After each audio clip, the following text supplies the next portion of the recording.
कार्य सूर्यकोटि समप्रभा निर्विघ्नं कुरु मे देवं सर्वकार्येषु सर्वदा गणनाथ रवि शुक्र बृहस्पति पंचैतानि स्मरे नित्यविधवानि प्रवर्तते गुरुर्ब्रह्मा गुरुर्विष्णु गुरुर्देवो महेश्वरः गुरुर् साक्षात् परब्रह्म तस्मै श्री गुरवे नमः।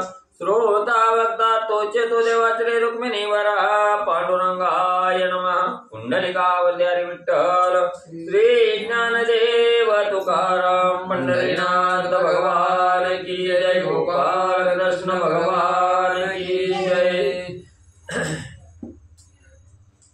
श्री गणेशाय नमः। श्री सरस्वती नमः। श्री भगवंताय नमो नमः। भगवंतमने करुणा परियेषि शत योजने विस्तार यम नगरीषि वेष्टित यम प्रकारेषि त्याशी चारवेशी पयासती। असो पांडुरंगा करो प्रथम नमन दुसरे चरण संतांच्या त्यांच्या कृपा आशीर्वादाने कथेचा विस्तार बाबाजी सद्गुरु दस्तुका बसलेले सर्व श्रोते मंडळी साधू संत यांना साष्टांग बळीपात करून कथेला सुरुवात.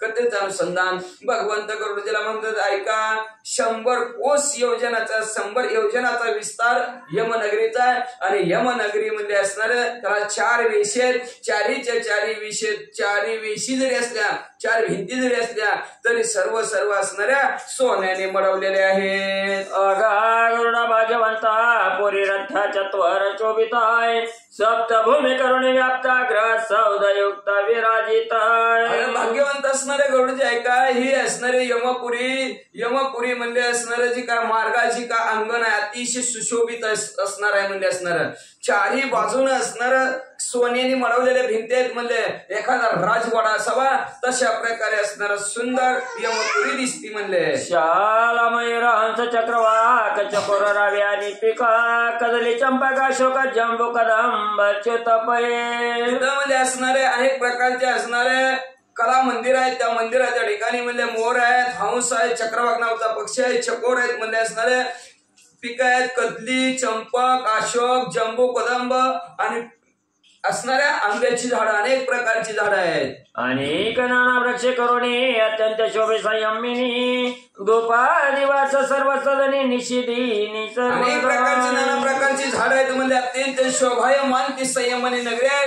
धूप आणि दीपांचा सर्वत्र असणारा वास सुगंधित असं वातावरण रात्रंदिवस तिथं आहे. रंग आणि शंखा विनारे नोरवानेक धर्मस्तुती वंदी लोक धर्म जिंक मनती सदा. रात्रंदिवस तिथं म्हणजे असणारे मृदुग आणि शंखाचा असणारा आवाज येतो. म्हणजे असणाऱ्या लावणी स्मृती टाळ घोष शिव ब्रह्मर सावळीने अशा प्रकारचा असणारा विना वाजवत आहेत आणि धर्माची स्तुती बंदी लोक करत आहेत. अधर्माला जिंका असं म्हणत आहेत. चारे दिशा मुनी व्राते करुणा मार्ग शोभते निशिदेन उत्तर द्वार पुरे लागून दिड योजन मंच. मग म्हणजे असणार ही 4ही दिशेला असणार सुंदर असणार सुशोभिवंत नगर रात्रंदिवस अनेक मुनी असणार व्रत धारण करून तिथं म्हणजे उत्तर दरवाजाच्या ठिकाणी आज थांबलेले आहेत. आणि तो उत्तर दरवाजा मध्ये असणारा 1.5 योजनाचं अंतर आहे. त्याचं रुंदियाचे एक योजना स्फटिका कट्टाल शोभायमान स्वर्ण चित्र कपाट गोपुराण शत पताकान संकुल सदाय. रुंदी 1 योजना आहे आणि सर्व असणार काच जशी चमकावी तशा प्रकारे असणारे सर्व दरवाजे असणारे सुशोभित आहेत. गोपुर सुद्धा त्या असणारे संयमी नगरीचे म्हणजे यमपुरीचे सोन्याने मडवलेले आहेत. अनेक जनसमयुक्त नाना रत्ने विराजेत त्या स्थानी देव विख्यात श्रवण निश्चित जाण पा. अनेक असणारे लोक तिथे गेलेले आहेत. ते नाना प्रकारची रत्न हिरे माणिक मोती तिथे असणारे 5 सर्व असणारे भिंतीला दरवाजाला लावलेले आहेत. म्हणजे आणि त्याच ठिकाणी म्हणजे विख्यात असे 13 श्रवण देव तिथं वास्तव्य करतात. ते देव दिव्य सिंहासनावरे वैतले चवरे डाळे ते उपरे प्रसन्न रूप दिन रात्रे कमलायत नेत्रे ते सर्व. मग म्हणजे कमळासारखे ज्याचे डोळे आहेत असे श्रवण देव रात्रंदिवस तिथं म्हणजे आनंदित म्हणजे प्रसन्न चित्ताने बसलेले आपापल्या सिंहासनावर आहे. हो लोकावरणी मनुष्य येते प्रेत शरीरे श्रांत दिसते पूर्ण संवत्सर क्लेशाते प्राणी भोग येते यम मार्गी. आणि पृथ्वी तलापावरून आलेला मनुष्य असणारा हा जे का आपण सांगितलं कालचा मार्ग ते मार्गक्रमण करत करत थकून भागून गेलेला असतो. आणि मग ह्या 13 जवळच्या जवळ बसल्यानंतर त्यांना प्रसन्न चित्तेत पाहिल्यानंतर आनंदित पुढचा माणूस पाहिल्यानंतर हेही थोडस आनंदित होतात. भाग गेला शीन गेला भोगा झाला आनंद अशी परिस्थिती त्यांची होती. भूतक्षुताविष्ट दुर्गमनांचे महाकष्ट आणि यातना येते यमदूत स्पष्ट करीती सदा.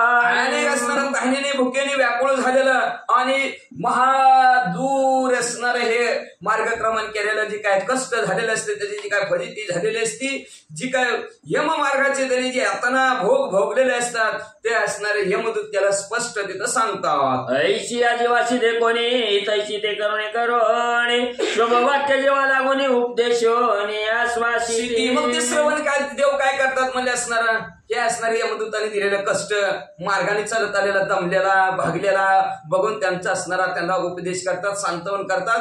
दमला भागला चहा पाणी आपण जसं विचारावं एखाद्या पाहुण्याला तशा प्रकारचा पाहुणचार म्हणजे प्रेताचा ते श्रवण देव करतात. मग ते त्या जीवांचे कर्म चित्रगुप्ताशी सांगते निर्भ्रम तयाचे पुण्य उत्तम ब्रह्मवाक्याप्रमाणे निवेदिती. मग असणारे त्या जीवाने काय कर्म केलं, काय काय केलं, काय काय नाही केलं ती श्रवण देव चित्रगुप्ताला सांगतात. म्हणजे आणि निसंशयाने सांगतात. जसं ब्रह्मदेवाचं वाक्य असावं तशा प्रकारचं असणारं ते श्रवण देव त्या जीवाची माहिती चित्रगुप्ताला सांगतात. बोलो की जरी पूजन ताक्षऱ्या श्रवणांचे गडेला जाणं तरी सर्व पातकांचे दहन पूजा प्रभावान होत. पृथ्वी लोकांवर जर श्रवण देवाचं जर असणार एखाद्याकडून जर पूजा अर्चा त्यांची असणार जर झालं तर म्हणजे असणार त्याचं सगळं पाप संपलं जातं. अशा प्रकारचे श्रवण देव आहे म्हणतात. नाही पूजन घटले जरी ते प्रेताने घेऊन सत्वरी धर्मराजाचे सभांतरी नेत लवकरी श्रवण देव. त्यांचं पूजन जरी घडलं नाही त्यांचं नाव जरी घेतलं तर ते प्रेताला म्हणजे लवकरात लवकर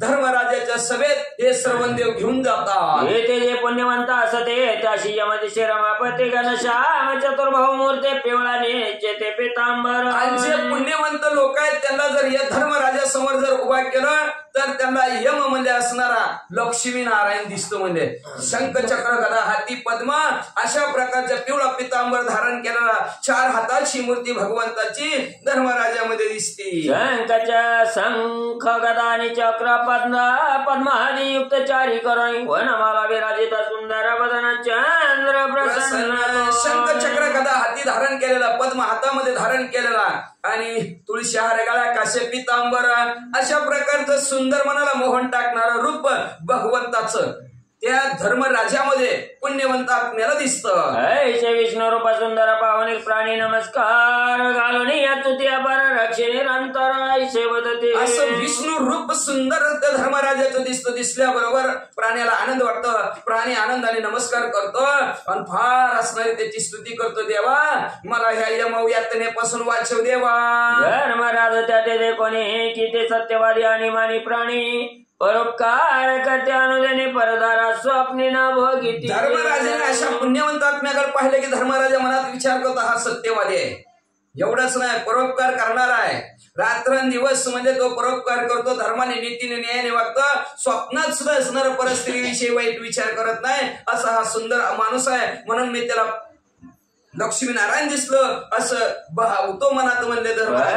द्रोह परद्रव्य विमोह प्रियवादी दर्श श्राद्ध नेमक मात्र पेत्र भक्ती सम्यक गुरु सेवा अनेक जे करीते. म्हणजे असणारं परद्रव्यावर ह्याचं लक्षण आहे. परद्रोह करतो म्हणजे असणारे विनमुख त्याच्या विषयी आधी बोलताना असणारा गोड मधुर आणि प्रिय बोलतो. म्हणजे असणारा अमावस्येच्या वेळेस असणारा नीती नियमाने आपले सर्व श्राद्धाचे कार्यक्रम करतो. आई वडिलांची सेवा करतो.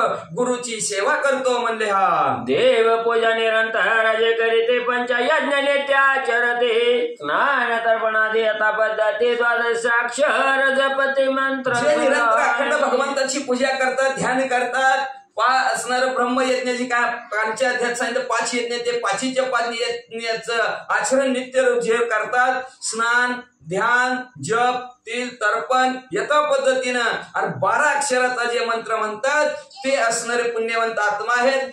धर्मराजा त्यांना काय म्हणतात म्हणा. तुलसी सेवा करीते नित्य प्रपादोदह कसे विधा परपीडा निवारक दांत व्यसनी शांत जे प्राणी. जे म्हणजे तुळशीची सेवा करतात रोज, ब्राह्मणाचं असणारे चरण तीर्थ घेतात, दुसऱ्याचं असणारं दुःख निवारण करतात, शांत असतात आणि कुठल्याही प्रकारचं व्यसन करत नाहीत आणि जे करते भूमिदान तसेची करते कपिला दान वेदांत आणि पुराण श्रवण तीर्थ स्नान आदरे करीती जे असणारे म्हणले भूमिदान करतात जे असणारे कपिला नावची गाय कपिला गावची गाय कुणाला म्हणतात काळी गाय असेल तर तिला कपिला गाय म्हणतात मग ते जी काय कपिला गाय दान करतात जे असणार वेदांत ऐकतात पुराण ऐकतात कथा कीर्तन करतात आणि आदर तीर्थच्या ठिकाणी आदर ठेवतात बरं का आपल्या तीर्थाच्या ठिकाणी गेलं तर श्याम कोण साबण लावून आंघोळ करतात का तीर्थाचा आदर झाला का ती तीर्थाचा आदर ठेवून म्हणजे असणार स्नान संध्या जे काय करतात सेव पूजा परायण शाकान्न जलदान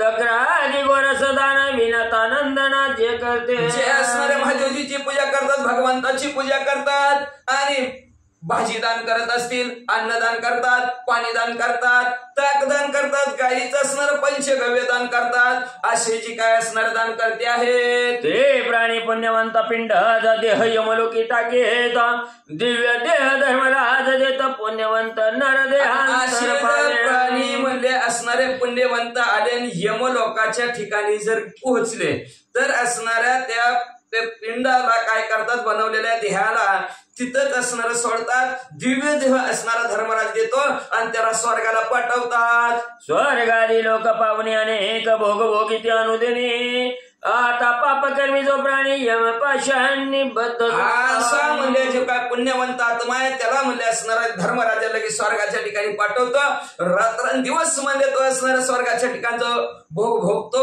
आता जी काय पापात्मक आत्मा असतात त्या पापात्मक आत्मा कुणाला म्हणतात काय केल्यानंतर पाप होतं त्याच्याविषयी माहिती आहे का हो धर्मराजा शिकायचा पाहत विक्राळ आणि भयानक अत्यंत मान दीर्घयुक्त दंड हस्त आणि कर्कश मग असणार बघा पुण्यवंत आत्मा श्रवण देवाने धर्मराजाच्या समोर उभा केला की पुण्यवंत आत्म्याला देव ते धर्मराजा भगवंताच्या रूपात दिसतात आणि आता पापात्मक आत्मा आणि त्याला श्रवण देवाने धर्मराजा समोर पुढे उभा केला तर तो असणारा धर्मराजा अगडबमच्या तगडबा अखराळ विकराळ ताळा डांबरासारखा दिसतो म्हणले दाढा भयानक असतात त्याच्यामध्ये असणारा हातात असणारा दंड असतो म्हणजे असणारा आणि त्याला पाहूनच म्हणजे असणारा हा पापात्मक आत्मा काय होतो लोमशतनो भीषणाश्य भयानक दाढा विशेष भयानक सवादे कोणी त्रास पाहुणे अंगाच कंप सुटे भयंकर असणार त्याचं तोंड असतं म्हणजे असणारा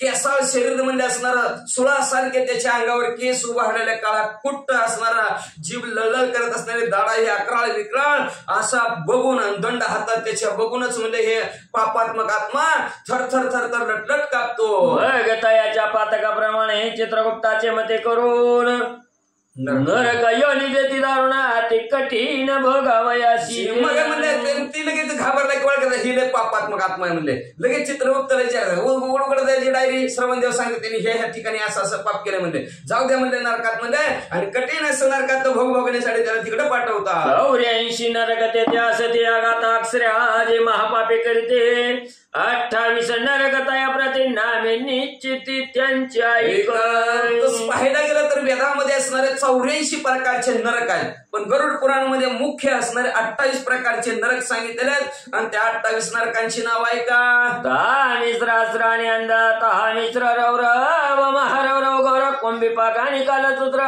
शिपत्र खगा दीपिक मिश्र नावचा नरक आहे अंधता मिश्र रौरव आहे महारौरव आहे कुंभिपाक आहे कालसूत्र शिपत्र अंधकोप सुकर मुखताय सहाची सौंदंश क्रमी भोजक वैतरणी शालमली वज्र कंटक तप्त भूमी अनेक यातना जेते अंधकोपाय सुकर मुख आहे सदंश कृमी भोजक वैतरण्य शालमली वज्र कंटक आहे तप्त भूमी लाल भक्षक विशेषण पुयोध प्राणरोधक जाण सारमेय विचिरय गहन पानपात्र दारोहन तैसाची लाल भक्षक आहे विशेषण पुयोध काय प्राणरोधक आहे सारमेय विरिचिय पानपात्र अशी 28 प्रकारची शोधन दंड शोक क्षार चिकल निरोधक पर्यावर्त सुचिमुख 28 वादेक शूल वेद रक्षोधन आहे दंतशुक आहे क्षार आहे चिकल निरोधक आहे पर्यावर्त आहे सुचिमुख आहे ही 28 नरकाची नाव आहेत जे करीती परश्री गमन आणि दुसऱ्याचे हरिती दहन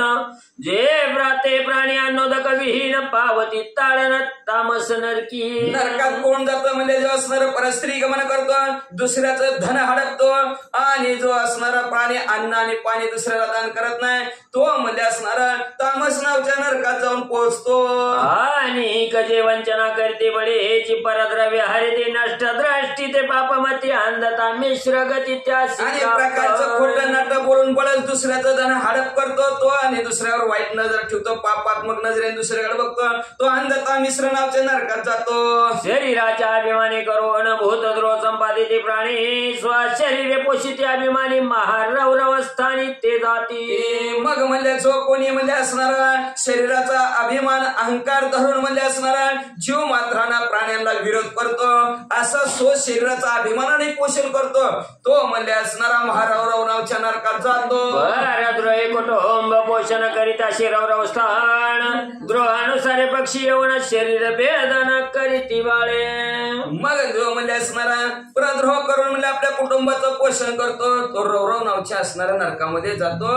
आणि द्रोह जसं त्यांनी पाप केलेलं असतं तशा प्रकारे असणारे शरीराचे चोचले तिथं त्याचे पशु पक्षी घेतात. पशु पक्षी जे मारिते त्याशी कुंभी पाके घाले ते तप्त तैल माझी नानी ती ब्रह्मद्रोहाची गती ऐक्य गरुडा.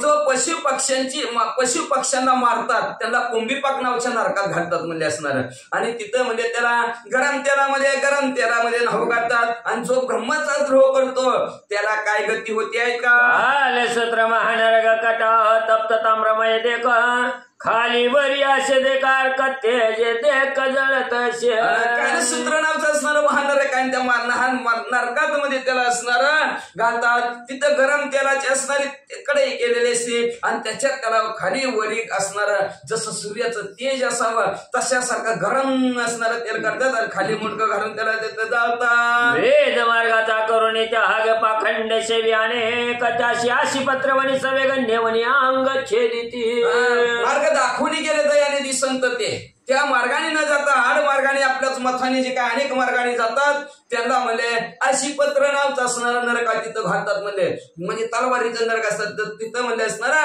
तलवारीनं त्यांचं अंग कापतं. दंड्याशी जे दंड करीते विप्राचा देह दुखविती सुकर मुखता या प्रति पीडा निश्चिती क्षुदंड वरतो. ज्याला दंड करायचं नसतो त्याला उगाच दंड करतात ते पाप घडलं आपल्याकडून. आणि ब्राह्मणाचं असणारा ते दुखवलं ते पाप घडलं त्या पापाच्या बदल्यात सुकरमुख नावच्या नरकात घालतात. आणि सुकरमुख नरकात घातल्याबरोबर अतिशय जसं असणारा ऊस पिळून काढावा तशा प्रकारे त्याच्या शरीराला असणारा पिळून काढतात. कीटक मत कोण संहारक त्याशी अंधकूप नरक ते जंतू अनेक दंशिते प्रापक शत्रू मूर्छा. मग म्हणजे भुक्याने आणि तहानेने व्याकुळ झालेले आहे का नाही असे तहानेने भुकून व्याकुळ झालेले असा एखादा किडा आला का आपण त्याला मारतो ती पाप झालं. त्या पापाच्या बदल्यात म्हणजे आपल्याला अंधकूप नरकामध्ये जावं लागतं. का तर हत्या ऋण आणि वैर येणं घडे दिदल्या वाचून या जन्मात ज्याची आपण हत्या करेन त्याचा बदला पुढच्या जन्मात घ्यावाच लागतो. ज्याचं असणारं ऋण घेतलं असतं फिरलं नाही पुढच्या जन्मात काहीतरी त्याच्या घरी होऊन जन्मात ते ऋण त्याचं फेडावंच लागतं. हत्या ऋण आणि वैर ह्या जन्मात कुणाबरोबर वैर करायचं नसतं पुढच्या जन्मात ती वैर फेडावं लागतं. म्हणून 3 गोष्टी बदला घेतल्याशिवाय राहतच नाही त्या. मग अजून पुढचं कुठल्या नरकात जावं लागतं. वैश्वदेव ही न जे नर त्याशी भोजन समग्र क्रमी बक्षिती सर्व शरीर आपण सत्वर तयासी बक्षी. मग सांगितलं वैश्वदेव असणारे जे काय असणार आहे हीन असणारे नर आहेत ते भोजन काय करतात कृमी कीटकांना भक्षण करतात आहे का ना. आता आपण ह्या जन्मात खायचं पुढच्या जन्मी ते आपल्याला नक्की खाल्ल्याशिवाय राहत नाहीत म्हणजे वाचा.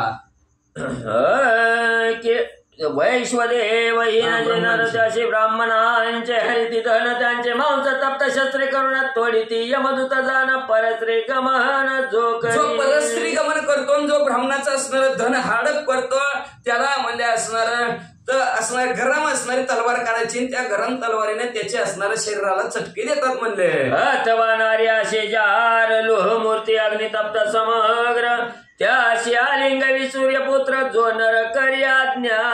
जो नर आज्ञानाने म्हणजे असणार किंवा जी स्त्री जार प्रमाणे वागती त्याला सूर्यपुत्र म्हणजे यम काय करतो म्हणजे असणार लोखंडाचं गरम पोल करतात आणि त्याला लिंगन द्यायला लावत्या. नाना परिपाखंड सेवन जो न करी अज्ञान वैतरणी नदी माझी त्याशी पताना पयो मूत्रान पूर्ण जी काय. नाना प्रकार पाखंड मताने शास्त्राचं सोडायचं ना आपल्याच मताने वागायचं. कोण चांगलं झालं त्या शास्त्राप्रमाणे वागून कुठलं शास्त्र आणलं काय आणलं कुठलं पुतीन कुठलं पुराण खरं आहे का खोटं आहे का. आणि आपल्या मताने असं जर वागत असला अज्ञानाने त्याला वैतरणी नदीमध्ये घालतात. आणि ती वैतरणी नदी म्हणजे विष्ठा मूत्र ह्यांनी भरलेले असते त्याच्यात जावं लागतं म्हणतात. ज्वलेचा संपर्क करीती स्नान शौचनाचरती पूर्ण समुद्रात घालीती भास्कर निशापती जवळ रजस्वली स्त्रीला स्पर्श करतो आणि आंघोळ करत नाही शुद्ध होत नाही त्याला म्हणजे असणारा पूर्ण नावचा असणारा समुद्र आहे म्हणजे पाणी भरलेला समुद्र त्याच्यात त्याला ढकालतात जोपर्यंत चंद्र सूर्य आहे तोपर्यंत. जे आचरती दंभ यज्ञ व्रतापशीचे करते हनन ते भोगिती नरक दारुणा मृगया मिशाण जंतु वदिती. जे म्हणजे असणारा शिकारीच्या निमित्ताने म्हणजे असणारा जीव जंतूला मारतात किंवा म्हणजे असणारा दंभाने असणारा यज्ञ करतात एखाद्या पशु पक्ष्याचं हनन करतात तर ते पुढच्या जन्मी म्हणजे नरकाला जातात. एक लक्ष लावणी निरंतर बाण चोडीती निर्दय नरतायचे जिजाच्या समग्र शरीर यम किंकर कोणची शिकार करताना धनुष्याला बाण लावतात बाणाने नेम बरोबर त्या पक्षावर धरतो त्या पक्षाला मारतो. जसा पक्षावर नेम धरलेला असतो तसाच यमदूत बी त्याच्यावर बरोबर नेम धरतात आणि तसं त्याला बाण मारत्या. अग्नी लावी आणि घाली विक चोरी करी रात्रंदिवस शतावली स्वाने त्या सती मांस हक्षवया. जो दुसऱ्याच्या घराला आग लावतो जो दुसऱ्याला विष घालतो जो रात्रंदिवस चोरी करतो त्याच्या अंगावर 100 कुत्री चावायला सोडतात आणि ते 100 कुत्री त्याला चावतात म्हणले. ते करून हृदय जो करे कुठं क्रय पण कुठं साक्षी देई समजून तयाशी गहन नरक प्राप्त. जो म्हणजे असणार रडून खोटं बोलून रेटून बोलून बनावट व्यापार करतो आणि खोटी साक्ष देतो असा म्हणजे त्याला नरकात जावं लागतं. शत योजने उंच पर्वत दोषिरे खाली ढकलीत सुरपान जादम करीत तयाचे बांधीत पाय दोन्ही. मग म्हणजे काय करतात म्हणजे जो काय सुरापान म्हणजे दारू पितो त्या दारू पिणाऱ्या माणसाचे हात पाय बांधतात म्हणजे 100 कोस उंचचा पर्वत असतो म्हणजे आणि त्या पर्वतावर त्याला नेत्यात. अग्नी माझी टाकून देता लोहरस पान करवित नर नारींची अशी गती निश्चय खगपती होत. खाली म्हणजे वर त्याला पर्वतावर नेत्यात हात पाय बांधतात आणि खाली आग असती म्हणजे वरनं पर्वतावर खाली त्याला आगीत टाकतात म्हणजे. हे तर झालं त्याचं पापाचं मोबदला दारू पिणार. दुसरं काय करतात म्हणजे स्त्री असो किंवा पुरुष असो म्हणतात जर दारू पित असाल तर हिथं दारू प्याला तर तिथं त्याला लोखंडाचा रस पाजतात म्हणजे ते म्हणून रूप विद्या तपविता आणि जन्मवता ब्राह्मणात अभिमानी जपनिंदा करीत अक्षर कर्दमात ते पडती. ज्याला रूपाचा अभिमान होतो विद्याचा अभिमान होतो तपाचा वित्ताचा आणि ब्राह्मणामध्ये जन्माला आला आणि अभिमानाने दुसऱ्याची जर निंदा केली गर्वाने तर त्याला म्हणजे शार कर्दम नावचा नरक आहे त्या नरकात घालतात. अभिचारे हरिती प्राण राक्षस त्यांची बक्षिती जाळ रक्षोगण रुधिरपान उरगनाशना करीती पै. उरगाचं सापाचं नायनाट करणारे असणारे गरुडजी ऐका म्हणजे जो म्हणजे व्यभिचाराने जारण मारण उच्चाटन वशीकरण आहे का नाही आपल्या भाषेत त्याला सांगा चुटकीन भानामती म्हणतात. असं जे काय करून दुसऱ्याचे असणारे धन हडप करतात किंवा दुसऱ्याला कासावीस करतात त्यांना म्हणजे नरकात गेले का नाही राक्षस चावत्यात म्हणजे त्यांचं भक्षण करतात त्यांचं रक्त असणारे राक्षस पितात. ग्रहात वारण्यात ग्रहात जे विश्वास घातकी करीती त्याशी बक काक निश्चिती लोह तुंड विजारित शुलप्राय. म्हणजे गावात घरात अरण्यात कुठेही एकमेकाचा जर विश्वासघात करत असतील तो विश्वासघात करणाऱ्या माणसाकडून पाप झालं त्या पापाच्या मध्यात तो नरकात जातो. नरकात गेल्यानंतर त्याला म्हणजे लोखंडाच्या चुचीसारखे कावळे बगळे असतात ते त्याला तिथं चावतात. सत्यात्वान ते करुणा वारंवार युद्धी जिंकी प्राणी तो बळदंड शुकस्थानी पंचवदनांनी भक्षिती सर्प. मग म्हणजे जो कोणी म्हणजे असणारा खोट बोलून वारंवार भांडण जिंकत असेल युद्ध करून युद्धात जिंकत असेल तर तो म्हणजे असणारा दंडशुक नावचा म्हणजे हजारो साप तिथं राहतात आणि ते हजारो साप त्याच्या अंगाला चावतात म्हणले तिथं. क्रोधे नेत्र करुण्या रक्त तिथियाची विलोकित वज्रतुंड बघ बहुत नेत्र फोडी तयाच्या. घरी पाहुणा आला आणि पाहुण्याकडे जर डोळं वटारून लाल डोळं करून जो कोणी बघत असेल तो सुद्धा नरकात जातो. नरकात गेल्यानंतर त्याला म्हणजे त्याचं बगळं डोळं फाडल्याशिवाय राहत नाही. तर का तर लय डोळ्यांनी बघत होता ह्या भीती करुणा ज्योतिर्यक करी प्रेक्षण सर्वांपरी अभिशंकीन वायस नाशन त्याचे करीती. द्रव्याच्या जोरावर धनाच्या जोरावर दुसऱ्याकडे म्हणजे असणार वाईट नजरेने बघतो, वाकड्या नजरेने बघतो, त्याच सुद्धा म्हणजे असणार खोट आरोप करणारा असा जो कोणी असेल त्याला म्हणजे असणारा नरकातच जावं लागतं. नरकात गेल्यानंतर त्याच्या अंगावर कावळे चावाय सोडतात. जो अग्नीचे न करी सेवन नावले ज्याची धर्माचरण लज्जेने नसे ज्याची भान व्रतदान कधी न करी. जो कधी अग्नीचं सेवन करत नाही म्हणजे होम हवन करत नाही किंवा असणार सकाळ अग्नी केला तर त्या अग्नीला दान असणारे करत नाही. ज्याला म्हणजे असणारं धर्माने नीतीने वागावं आवडतच नाही किंवा म्हणजे असणारं बघा एखादं व्रत करायचं असलं तप करायचं असलं तर लाज वाटते काय काय. स्वयंभूमूर्ती पूर्वावी असं देवाच्या भक्तीला कशाची लाज. देवाची भक्ती करत असताना लाजाचं नसतं पण आपल्या ही काय म्हणते ती काय म्हणते म्हणून लाज लक्षणे म्हणजे असणार दान धर्म करत नाही, कुठलं व्रत करत नाही, एकादशी सुद्धा करत नाही. ती काय म्हणते ती माणसं ह्यांनी कुठं केले ते आम्ही करायचे आणि करायचे म्हणून. आता परत आमच्या आपल्यासारखं तरुण परत आहे बघा परत निघालं नाही खाती एवढं नको स्वांगाची सुद्धा लाज वाटते एखादं आहे म्हणून नीट मोडतं त्यांच्या संग खायासाठी आहे का नाही. लाजीने म्हणले जो कोणी असणारा व्रताचा बिघाड करतो व्रत करत नाही. टाकी वर्णाश्रमाचार विष्णू भक्ती विमुख निरंतर तो मेल्यावरी नर महाभयंकर नरक भोग. जो भगवंताचा असणारा वर्णाश्रमासारखा आचरण करत नाही. आपण गृहस्थ आश्रमाने तसं वागावं, संन्यासीने तसं वागावं, ज्याच्या त्याच्या आश्रमानुसार ज्यांनी त्यांनी वागावं. जर आपला आश्रम टाकून विरुद्ध जर वागला गेला तर तो साधक म्हणजे असणारा मेल्यावर महाभयंकर नावच्या नरकात जातो. तो मेल्यावरी कल्पपर्यंत नरक भोगा पापानुरूपे भोगावा सांग लागतो या तवा व्यंग स्मरण सांग माझे कल्याण. हजार वर्षापर्यंत नरकाचा भोग पापानुसार भोगावा लागतो. आपण जे पाप केलं त्या पापानुसार भोगावा लागतो.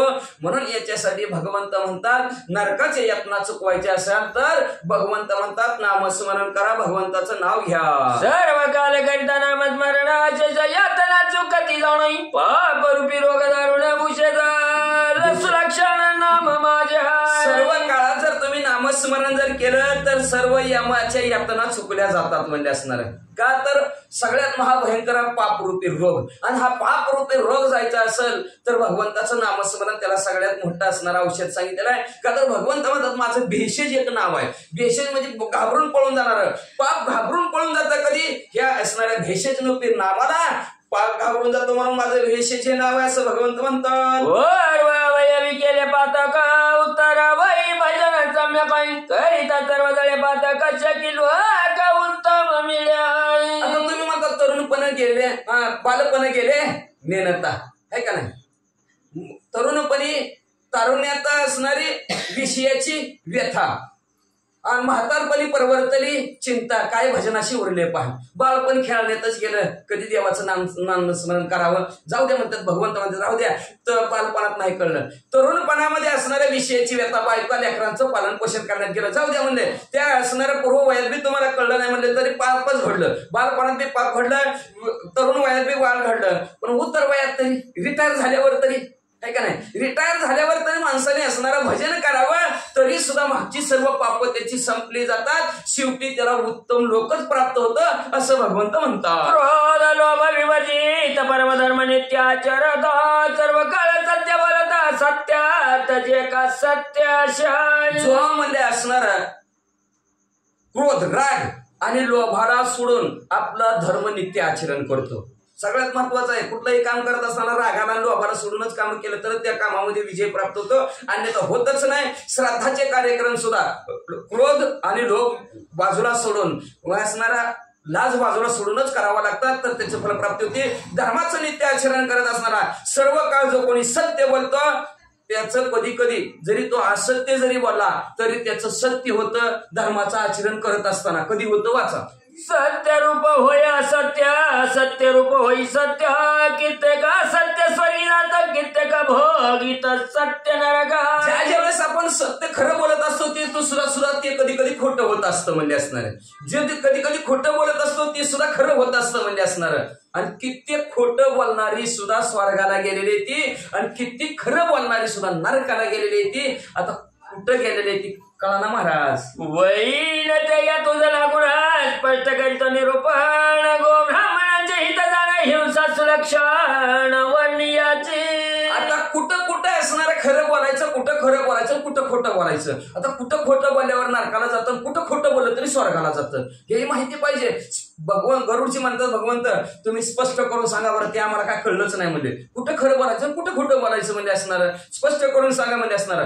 गायी आणि ब्राह्मण आणि अहिंसा जिथं होत असेल तिथं तुम्ही असणारं हिताचं बोललाव, तिथं जरी तुम्ही खोटं बोललाव तरी तुम्ही स्वर्गालाच जाणार. आणि स्त्रियांचे प्रोत्साहन, वरकन्याची कीर्ती सुलक्षण, आणि ज्याच्या सर्वस्व नासन प्राणहरण प्राप्त झाली आहे.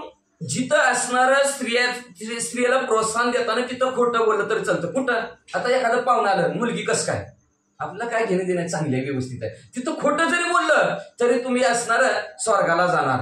गायीविषयी, गायीच्या मागे खाटे लागला आणि त्यांनी विचारला गाय कुठं गेले, आपण सांगितलं इकडे गेले, इकडे जरी गायीविषयी खोटं बोललं तरी तुम्हाला असणार तिथं स्वर्गालाच जाणार.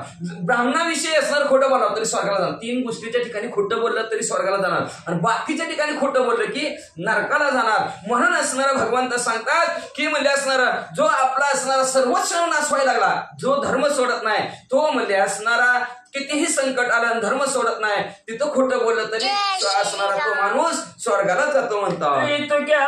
स्थानी बोलत सत्य, त्याची स्वर्गी होताचे सत्य, या लागी बोलावे प्रिय हिता, प्रिय विरहित बोलू नये. त्या ठिकाणी गायीच्या, ब्राह्मणाच्या आणि वरकन्येच्या ठिकाणी जरी तुम्ही खोटं बोलाल तरी तुम्ही स्वर्गाला जाता. याच्यासाठी गोड बोला. गोडे अमृत झाले फिके, अमृताला सुद्धा फिकं पडेल अशा प्रकारचं गोड, आणि दुसऱ्याच्या हिताचं कल्याणाचंच बोला, नाहीतर गोडच बोला, नाहीतर बोलू नका. बोला बोल घेतलेला बरा म्हणतात. सबे माझी नक्की जे गमना, गेल्याशी बोलावे समजोड, बोलता बोलता पाप गहन आहे म्हणून न जावे सभे. सभेत जायची विचार, आता ही सभा आहे आपली असणारे, कथा ऐकण्याची सभेत गेलं तर आता विषय समजून बोलायला पाहिजे का नाही, तिथं काय चाललंय ते समजून बोलायला पाहिजे. न बोलता समजलं नाही विषय सभेतला, दुसरंच काहीतरी बोलायला लागला, मग बोलता बोलता कळत न कळत पाप होतं. म्हणून असणारं सभेत न गेलेलं बरं म्हणतात. बंध वृषभ सर्ग प्रायचित्तची चिकीर्षक, शास्त्र विरहित बोलता देख ब्रह्मघातक तो होई. म्हणून असणारा व्रत मौशी बंधन करत असणारा ब्राह्मण, वर्ष उत्सर्ग नावचा विधी आहे असणारा तो वर्षोत्सर्ग विधी नाव करताना आणि प्रायश्चित्त करू इच्छिणारा असे जे काही लोक आहे शास्त्र विरहित जर ते जर बोलले तर त्यांना असणारा ब्रह्मघात केलेल्याचं पाप प्राप्त होतं म्हणतात. पुसताई येता तथ्य, पुशिल्या धर्म सांगितले समत, धर्माज्ञ बोलावया निश्चित, नियुक्त योग्य अशाई. अधिकार तसा करू उपदेश, अधिकारी माणूस पाहिजे ना, नाहीतर अधिकारी नसताना त्याला मग अधिकारानुसार सही असते ते का नाही. अधिकारी नाही त्या दुसरीकडेच गेला त्याला अधिकार तिथला नाही, त्याच्याकडून सही आणली, काम होणार आहे का नाही. अधिकारी पाहिजे, तो कसा पाहिजे, अन्न पुष्प असणारा, याचा खरे खोटं सांगणारा. जर विचारलं तर त्यांनी धर्माच्या गोष्टी सांगितल्या पाहिजे. आता ते त्याच्यात अधिकारीच नाही, एसटीत बसायला लागला, गळ्यात माळ नाही काय ना, हरिपाठ मध्ये नाव थांबा जरा हरिपाठ म्हणान जावा, की नाही तुला काय धंदा आहे का नाही, जावा बाबा तिकडच म्हणत का नाही. पण अधिकारी आहे तो त्याचा असणारा, वारकरी आहे तो एक तरी अभंग म्हणेन जावा तुम्ही तुमच्या गावाला, मी माझ्या गावाला जाईन म्हणून अधिकारानुसार म्हणले असणारा माणसाने असणारा वागावं तो योग्य आहे म्हणतात. क्रूर अथवा कठोर खळभूत द्रोही चटणारा, ते गंगा तटवास निरंतर पावन सत्वर क्रूर असो किंवा कठोर असो, खळ असो, भूतद्रोही असो, जीव मात्रांवर असणारा द्रोह करणारा असो, मूर्ख असो, जर तो गंगा नदीच्या तटावर राहत असेल तर तो पावन आणि पवित्रच आहे. प्रियवादी संतोषा युक्त पुरा प्रत, जो शांत आहे, स्थिर आहे, स्थिर कळलं ना, थांबला जरा विश्रांती घेतलेली, नंतर आयशी कळे धाव सारखं धाव करणारा जो थांबलेला आहे, शांत आहे, दयाळू आहे, क्षमा करतो, गोड बोलतो, दुसऱ्याला म्हणजे असणारा आनंदित ठेवतो. हो हे म्हणजे स्वर्गाच्या ठिकाणी वैकुंठाच्या ठिकाणी जातात भगवंत म्हणतात. जे करीती नित्य स्नान आणि करीती अन्नदान, चिरित पात्र नाशी जाणार तृषित लक्षण जळाशी पात्र. जे नित्य स्नान करतात, जे नित्य जप ध्यान धारणा अन्नदान करतात ते स्वर्गाच्या ठिकाणी येतात म्हणले. पण लक्षात ठेवा, ज्याला भूक लागली त्याला अन्नदान करायला पाहिजे. पण आपल्याला नसतंय, आला की खावा की 2 तरी घास, पंक्तीत बसल्यावर त्याला खायचं नसतं तरी कोणच वाट. म्हणून असणार पात्र पाहून असणार आपल्यात असतं का की जुने घ्या नवे घ्या, पाहिजे ते घ्या, आहे का नाही. तशा प्रकारचं म्हणजे असणार ज्याला भूक लागली त्याला अन्नदान करा, ज्याला तहान लागली तिथं असणार पाणी दान करा. वस्त्रदानाची नग्न पात्र दानाची ऋषी वरून कष्ट मिळवून द्रव्य समग्र घरी पुरवणी ठेवी. वस्त्रदान करायचं तर कोणाला करायचं, जी उभी वस्त्र आहे त्याला करावं लागणार का नाही. तर त्याच्या घरी कपाट उघडलं की कपड्याच्या दुकानात गेला का आपल्याच घरात वाटतंय का नाही, तरी ती साडी घर फिरते ती लागणार. काय अवघड आहे का नाही. तीच त्याला ह्याला त्याची त्याला त्याची त्याला किती वस्त्रदान करा. कुठं करायचं वस्त्रदान, ज्याला कपडे नाहीत त्याला वस्त्रदान करा, धनदान करायचं, पैसेदान करा, ऋषीवर यांना करा. नाही तर असणार काय असं माहितीये का, कष्ट एवढं मोठं करायचं, रुपयाला लावायचा. पहिला काय बँक नव्हते, आता तर हातात बँक आल्याविषयी सोडा. पहिलं बँक नव्हत्या, पैसे जमिवलं की आता त्या जी होऊन गेल्या त्यांना माहिती असेल, सांभाळलं की पैसे कुठं जमिनीत पुरून ठेवायचं. वाचा, परोपकार कधी न लावी तिथे मेल्यावरी पिशाच होती, स्वगृह जीवाच करी ती कदा न सोडी ती पुरे माणसं म्हणायची बघा, आहे का नाही. ती गाडग्यात पुरून ठेवलं का नाही जमिनीत, सारखं लक्ष कुठं गाडग्यावरच की, आहे का नाही. पुणे उपरतय काय की फरशी उपरतय काय की फरशी काढतय काय की, म्हणून तिथंच ध्यान सारखं माणसाचं म्हणजे असणार. मग काय करतात ती मेल्यानंतर सुद्धा म्हणतात का नाही त्याच्यावर चिवून बसते बरं का धानावर. काय माणसं तर म्हणते ती, आता मी बी कधी वाचलं नाही, ती नाग होऊन बसते ती, काय सापून बसते ती, धनावरच बसते ती. म्हणजे कदा धनाचं असणार लक्ष सोडून बसत नाही. जरी मेली तरी त्यांचं असणार देह थडग्यात, तिकडं थडग्यात, मन गाडग्यात आणि ही सगळी वाडग्यात. वाचा, धर्म विमुख त्यांचा आईचा प्रकार होते, म्हणजे आपले धन सगळी कदर अशी जी काय धर्माकड म्हणजे विमुख झालेली लोक आहेत त्यांचा असा प्रकार होतो. म्हणजे म्हणून आपला असणार मिळवण्या धन उत्तम व्यवहार आहे, विचारे वेंच सदा करी. म्हणजे असणार योग्य धन मिळवा, योग्य ते असणार धन वापर त्याचा करा. नाहीतर असं गाडग्यात ठेवलं की कुणाच्याच नाही, पुन्हा कधी उपरलं भवलं तर ती सरकारच्या ताब्यात जात आहे का नाही. उगाच म्हणून असणार सत्य कर्मा व्हावे साये घातले वय नरका जाणे थोडा तरी करा. उपकार म्हणतात असणारा धनाचा व्यवहार वेच करा, नाहीतर इकडून येतं तिकडून येतं सगळ्याच येतं. आणि जाताना कसं जातं माहितीये का, त्या हत्तीनं कवट गेलं ना हत्तीनं, जसंच्या तसं बाहेर निघतं उदीच्याला, पण त्याच्यातला गाभा गायब होतं. तसं सगळ्याच येतं कधी जातं कळत नाही. म्हणून असणार धर्माच्या कार्याला थोडी तरी असणार संपत्ती लावा. ते सर्व मनुष्य रुपये करून माझे अंशासाठी जाऊन ते मेल्यावरी माझे ताण पावती जाय.